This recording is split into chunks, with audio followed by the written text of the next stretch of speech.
Amelia Earhart, Unraveling the Mystery. Amelia Earhart, a pioneer in aviation, set out to conquer the skies and redefine what was possible for women in the 1930s. Born in Atchison, Kansas in 1897, her passion for flying soared as she achieved numerous milestones. Amelia's fascination with flight ignited during World War I, inspiring her to take to the skies. She became the first woman to fly solo across the Atlantic, capturing the world's attention. Her achievement was celebrated with a ticker-tape parade, the same as Charles Lindbergh received 5 years earlier when he accomplished the first solo transatlantic flight.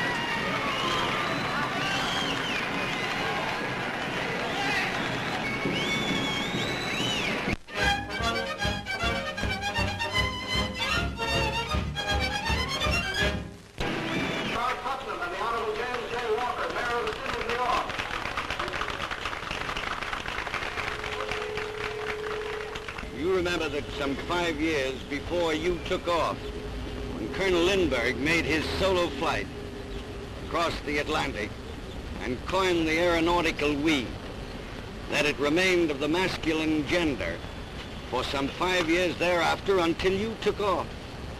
And it seems to me as if you have at last cleaned up that aeronautical we and taken the sex out of it. Miss Earhart, you are truly and indeed welcome.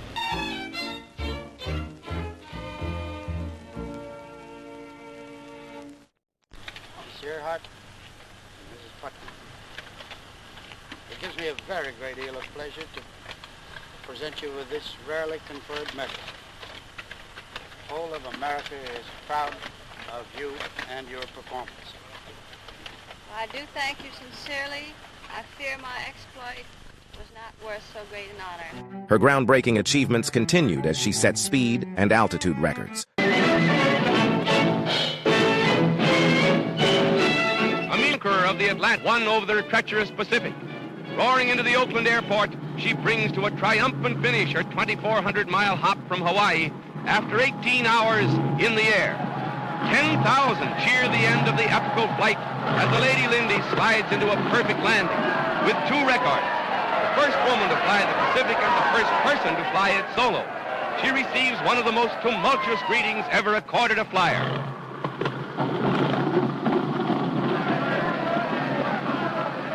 Roses to Amelia and the plaudits of the world to a veteran of flights that have shown the way for aviation's progress.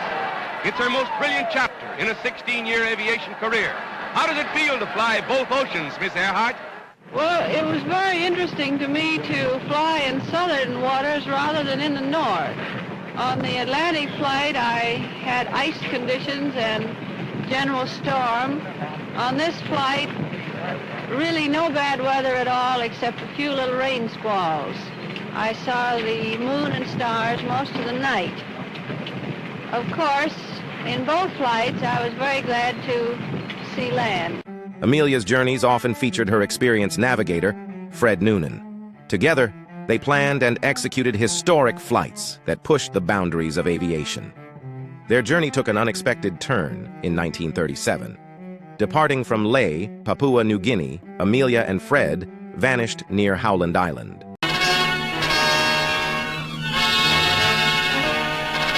Only a short time ago, Amelia Earhart checked over every detail of her $80,000 flying laboratory in preparation for her round-the-world flight. This was to have been her greatest achievement, a sky dash of 28,000 miles. With her husband, George Palmer Putnam on right, she discussed the hazardous course which had been plotted for her by Fred Noonan, the navigator who embarked with Miss Earhart upon this great flight, a flight which was to have marked her retirement to aeronautical research.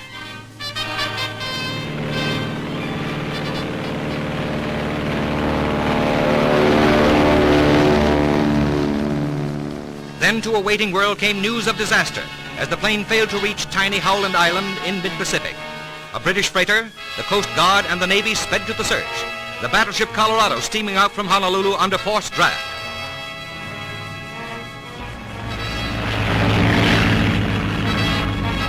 From California, the aircraft carrier Lexington, with 3,000 men and 72 planes aboard, races into the distant Pacific to join the greatest searching party in the history of aviation.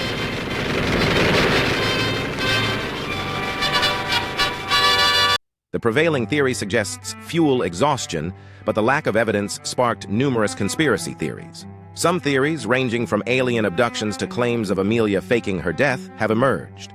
But let's consider the reality of the vast Pacific Ocean and the smallness of her plane. The Pacific, with its immensity, becomes a daunting expanse when contrasted with the modest size of Amelia's Lockheed Electra. Navigating these waters presented extraordinary challenges, reinforcing the likelihood of a tragic accident. Enter deep-sea vision.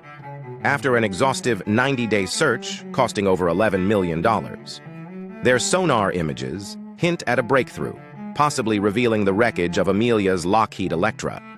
If the sonar images prove to be the Electra wreckage, it could finally lay to rest the myriad conspiracy theories. This discovery allows us to shift our focus to Amelia's remarkable achievements and legacy. Amelia's legacy transcends the mysteries of her disappearance. Let's celebrate her indomitable spirit, her contributions to aviation, and the inspiration she continues to provide to those who dare to dream. Join us as we await the confirmation from deep-sea vision. Let's honor Amelia Earhart by focusing on her incredible journey and the mark she left on history. Subscribe, like, and share to keep the legacy alive.